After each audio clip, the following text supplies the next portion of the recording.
Ciao a tutti, in questa puntata di Forzinet commenterò quanto accaduto nel quarto live di X Factor e devo dire che c'è molto di cui parlare, a partire da Rob che secondo me si sta rivelando sempre più solida a livello di prestazioni. Ha solo 20 anni, ma sta facendo qualcosa di veramente clamoroso. 20 anni tra l'altro appena compiuti, dato che ha festeggiato il compleanno nel terzo live.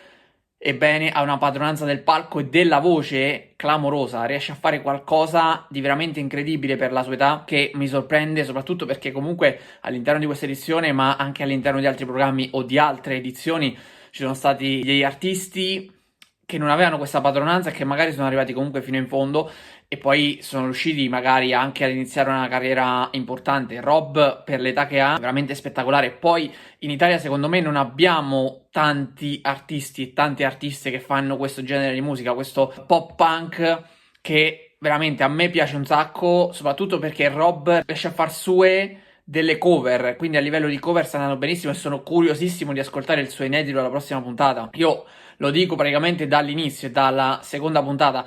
La prima, quella dell'audition, fondamentalmente vedi una carrellata di esibizioni, non dico che passano un po' inosservate, ma è difficile riuscire a far breccia subito. Però ai bootcamp mi ha impressionato tantissimo e da lì non ho mai smesso di essere impressionato e di rimanere impressionato da Rob. È l'unica che, almeno a mio gusto personale, è riuscita a tenermi incollato allo schermo in ogni sua singola esibizione. Non ho mai avuto da ridire nulla riguardo anche all'assegnazione dei brani, quindi Paola secondo me sta facendo un percorso giusto con lei, un percorso ottimo. Merito sì di Paola, ma soprattutto merito di Rob, perché Rob, come ho già detto, riesce a far suo ogni brano, riesce ad adattarlo e a dargli la sua sfumatura, la sua impronta, e questo è fondamentale. Quindi questa roba qui per Rob potrebbe fare la differenza fino alla fine. Sappiamo già che all'interno dell'edizione ci sono Delia e Pierci che sono i favoriti assoluti. Però le cose non è detto che non possano cambiare nel corso delle edizioni, perché abbiamo visto anche in altri programmi. Chiaramente X Factor è un programma che dura poco, perché in tutto sono 13 puntate, ma i live sono 7. In 7 puntate di live, con un'esibizione soltanto, soprattutto nei primi 3 live, è difficile poi riuscire a sovvertire le gerarchie. Però pian piano, adesso già abbiamo avuto 2 esibizioni. A me Rob continua ad impressionare e continua a stupire, quindi io credo che, come ho già detto 2 settimane fa, la finale la meriti assolutamente. Sappiamo poi che a livello di televoto incidono diversi fattori. Adesso è un televoto che riguarda tutti, è un tutti contro tutti, quindi sicuramente non avendo più delle manche separate è più equilibrato, perché sappiamo già che le manche potrebbero mandare al ballottaggio magari qualcuno un po' a sorpresa. Certo, se poi va al ballottaggio sappiamo già anche che, come è successo ieri con Viscardi, Viscardi andare al ballottaggio, è difficile a questo punto che arrivi in finale, ma nulla è scontato. L'anno scorso anche Mimì si è fatta un ballottaggio in semifinale, ha rischiato di andare fuori e invece poi alla fine è arrivata in finale e ha vinto. Quando siamo alle battute finali, quando arriviamo verso le battute finali, non diamo nulla per scontato. Rob su Bring Me to Life di Evanescence è veramente stata spettacolare. Se mi chiedessero di scegliere quale è l'esibizione migliore di Rob, io non saprei dirlo, non saprei scegliere quale sia la sua migliore esibizione. Forse su Ti Sento, che è quella che è la canzone che si allontana un po' di più dal suo stile, però a me è piaciuta tantissimo su Driver License di Olivia Rodrigo, è piaciuta tantissimo su Bring Me to Life degli Evanescence. Tra l'altro un'esibizione che io appena avevo letto l'assegnazione sapevo che sarebbe stata tale, perché era il suo pane quotidiano, e anche lei stessa ha detto di averla cantata più volte e che ama questo brano, quindi era praticamente una certezza, era praticamente scontato che riuscisse a fare così bene, e non posso dire ovviamente che non ci sia riuscita. Per quanto riguarda gli altri, è piaciuto tantissimo Tomasi sui Giardini di Marzo. Mettiamoci anche che è una canzone che mi piace tantissimo, è la canzone che preferisco di più di Lucio Battisti, quindi giocava un po' facile per quanto riguarda il mio gusto personale, però allo stesso tempo, essendo una canzone che amo particolarmente, che mi piace tanto, se viene fatta male, se non viene eseguita bene, lo si nota ancora di più, e credo che Tomasi abbia fatto veramente qualcosa di molto molto interessante. Mi è piaciuto tantissimo.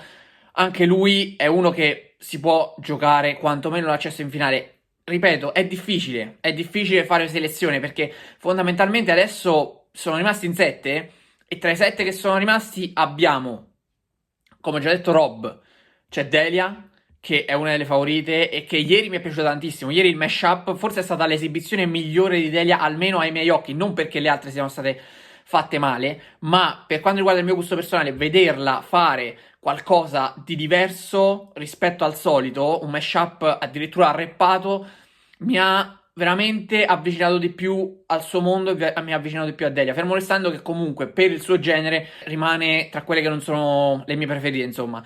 C'è Rocaddeo, anche Rocaddeo è un serio candidato alla finale e forse anche alla vittoria. C'è Telly Non Piangere che piace tantissimo, nonostante abbia dei limiti evidenti a livello tecnico, però a livello emozionale, come dice Achille Lauro, fa la differenza e questo è fondamentale, soprattutto agli occhi del pubblico. C'è Tomasi, come stavo dicendo finora, c'è Pierci e c'è ancora Viscardi. Al momento Viscardi si è fatto il ballottaggio, quindi è il principale candidato ad essere eliminato nella prossima puntata. Come ho già detto, non diamo nulla per scontato, però fondamentalmente l'iter che abbiamo avuto nel corso delle prime puntate è stato quello l'anno scorso, è stato quello degli anni precedenti, ovvero se vai al ballottaggio e ti salvi, poi la puntata successiva vai fuori o comunque rischi di uscire nuovamente e se non esci in quella puntata esci in quella dopo ancora.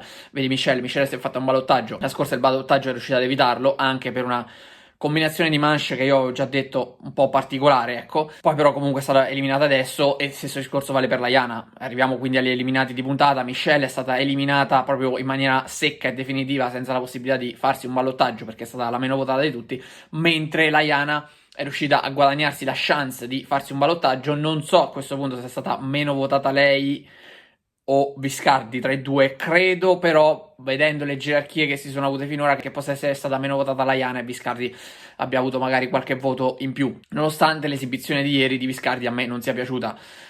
Come dicono Achille Lauro e Jack La Furia, è gusto personale, non si tratta di questioni tecniche, assegnazioni sbagliate o quant'altro. A me non è piaciuta l'esibizione, è un gusto personale, non posso farci nulla e credo che una parte del pubblico fosse d'accordo con Achille Lauro, soprattutto per come ha reagito lì all'interno di quel contesto. Poi lo scontro verbale, vabbè, è rientrato subito chiaramente, tra Achille Lauro e Paola Iezzi, con Jack La Furia anche di mezzo, non è che mi sia piaciuto tanto, perché Paola Iezzi continua a dire che Achille Lauro stesse facendo una brutta figura semplicemente perché non la riteneva un'assegnazione corretta e comunque non gli era piaciuta l'esibizione, cosa che si può assolutamente dire. Poi Paola Iezzi gli ha continuato a dire che stesse facendo una brutta figura e che gli ha dato anche degli ignoranti sia ad Achille Lauro sia a Jack La Furia, quindi insomma non è stato proprio uno scontro molto bello, però bisogna anche dire che i due Paola Iezzi non la trattino proprio con i guanti bianchi. Jack La Furia, per esempio, si è scaldato subito. Non mi è piaciuto come l'ha trattata né questa volta né le altre volte. Quindi dovrebbero darsi un po' di regolata. Poi conosciamo tutti Jack La Furia e com'è il suo personaggio. Però direi che comunque a quel tavolo potrebbe anche limitarsi un attimo quando ci si confronta, soprattutto nei confronti di Paola Iezzi. Secondo me a livello televisivo non è bello come è uscito fuori quel confronto. Anche con lo stesso Achille Lauro. Achille Lauro mi sembra in questa edizione molto meno centrato come giudice. Ha fatto tante scelte sbagliate, finora ha fatto tanti errori, non a caso è rimasto soltanto con un cantante. Io non credo che questo sia un caso. C'è Rocaddeo che per carità lo può portare anche alla vittoria, sicuramente può arrivare fino alla fine, però la scelta di Copper Jitters è stato un errore. Il modo in cui ha risposto a Giorgia, in cui si è puntato come un bambino, non mi è piaciuto in quella puntata quando doveva scegliere in un ballottaggio. Poi anche come ha risposto a Paola più volte. Diciamo che sta facendo parecchi errori Achille Lauro anche a livello televisivo che potrebbero un pochettino macchiare la sua immagine.